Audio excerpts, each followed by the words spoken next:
Hello मेरे प्यारे बच्चों। तो चलिए आज हम जो है कक्षा नाइन्थ की जो काव्य है उसको आगे बढ़ाते हुए शुरुआत करते हैं पद्यांश नंबर 6 की। तो इसमें हमें क्या करना है, पहले देखिए मैं पढ़ूंगा, फिर इसी को अच्छे से समझाऊंगा, एक एक शब्द का मतलब भी बताऊंगा, फिर उसके बाद संदर्भ है संदर्भ बताऊंगा, फिर प्रसंग है प्रसंग किस तरीके से आपको लिखना है वो भी बताऊंगा, फिर लास्ट में व्याख्या बताऊंगा, फिर लास्ट में आपको काव्य सौंदर्य करने के बाद चैप्टर का फिनिश करेंगे। तो चलिए एक एक शब्द को समझते हैं जो एग्ज़ाम के, अगर एग्ज़ाम के पॉइंट ऑफ व्यू से देखा जाए तो इम्पोर्टेंट है, तो इसको ध्यान से समझेंगे। तो ये कह रहा है, हे बिखरी दे बिखेर देती वसुंधरा मोती सबके सोने पर, रवि बटोर लेता है उनको सदा सवेरा होने पर, ओ विरामदायिनी अपनी संध्या को ले जाता है, शून्य श्याम तनु जिससे उसका नया रूप झलकाता है। तो यहाँ कह रहे हे बिखेर देती है वसुंधरा, वसुंधरा ने पृथ्वी बिखेर देती है मोती, यानी कि मोतियों को पृथ्वी बिखेर देती है। मोती कौन से, ओस वाले मोती की बात करिए, सबके सोने पर। जब वे सारे व्यक्ति सो जाते हैं तब वसुंधरा यानी कि पृथ्वी जो ओस रूपी मोती होती है उन सबको पृथ्वी पर पूरी तरह बिखेर देती है। आगे क्या करा है, रवि बटोर लेता है उनको सदा सवेरा होने पर।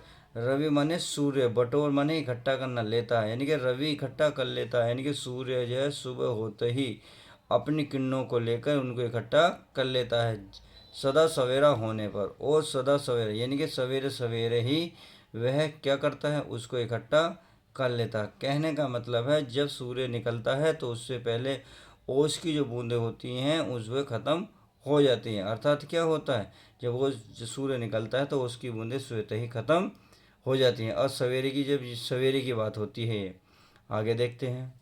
और विरामदायिनी अपनी संध्या को ले जाता है, ओ विरामदायिनी अपनी संध्या को ले जाता है।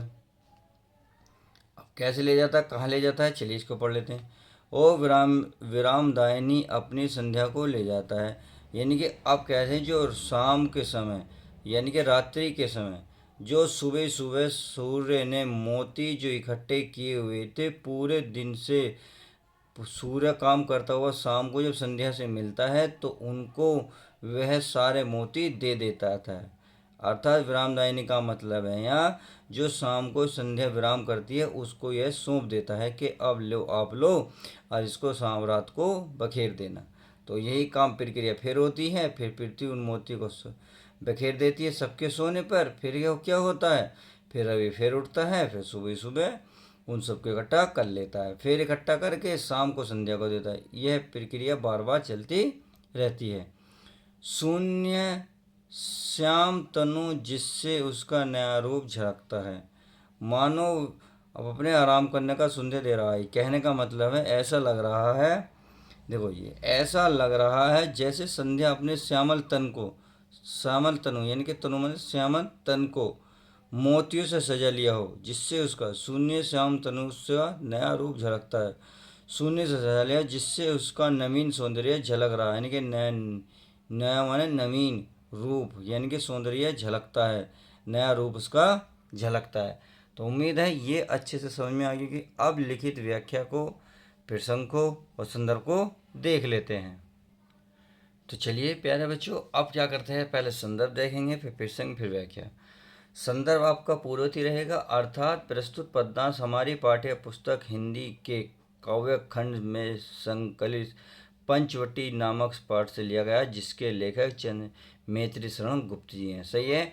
अगर प्रसंग की बात करें तो प्रस्तुत पद्यांश में कवि ने पंचवटी के प्राकृतिक सौंदर्य व क्रियाकलापों का चित्रण लक्ष्मण के माध्यम से किया है। अब व्याख्या को देख लेते हैं। व्याख्या क्या करिए, लक्ष्मण पंचवटी में पर्णकुटी के बाहर शिल पर बैठकर प्राकृतिक रूपी नृतक के कार्यकलापों के विषय में सोच रहे हैं कि जब संसार के समस्त प्राणी सो रहे होते हैं उस समय यह पृथ्वी प्रसन्न होकर छोटे छोटे ओस ओस कणों के रूप में सर्वित मोतियों का खजाना बिखेर देती है।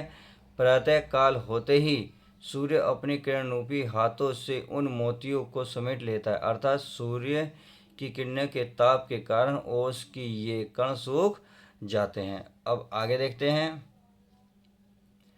सूर्य इन मोतियों को अपने पास नहीं रखता, बल्कि शाम को थक कर लौटते समय प्रातःकाल समेटे गए ओस की मोतियों का खजाना विश्राम देने वाली संध्या को, यानी कि जो विश्राम देती है, संध्या को सौंपकर अस्त हो जाता है। मानो वह अपने आराम का मूल्य संध्या को दे रहा हो।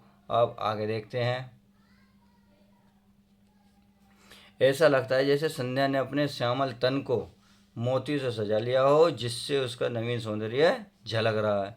सही है। अब चलिए काव्य सौंदर्य को देख लेते हैं, जो ये भी इम्पोर्टेंट है। अब देखिए, काव्य काव्य का सौंदर्य है। भाषा अगर बात करें तो साहित्य खड़ी बोली हो गई, शैली प्रबंध हो गई, चित्रात्मक है, भावात्मक हो गई। सही है। अगर गुण की बात करें तो माधुर्य हो गया, रस है, श्रृंगार, छंद है, मात्रिक, शब्द शक्ति का अभिधा या लक्ष्मण या संध्या, व्यंजना। तो आप इनमें से कोई सा भी लिख सकते हैं। अलंकार, अनुप्रास अलंकार और मान्यकर अलंकार, यानी कि दो अलंकार है, अनुप्रास अलंकार और मान्यकर अलंकार। तो इस वीडियो में बस हम इतना ही रखेंगे। जब तक के लिए तो goodbye, take care, love you guys. जब तक नया पदनांश नहीं पढ़ा देते, प्लीज़ वीडियो पसंद आती हो तो लाइक करना ना भूलें। तो चलिए मिलते हैं नेक्स्ट वीडियो के साथ। Bye, take care, love you guys.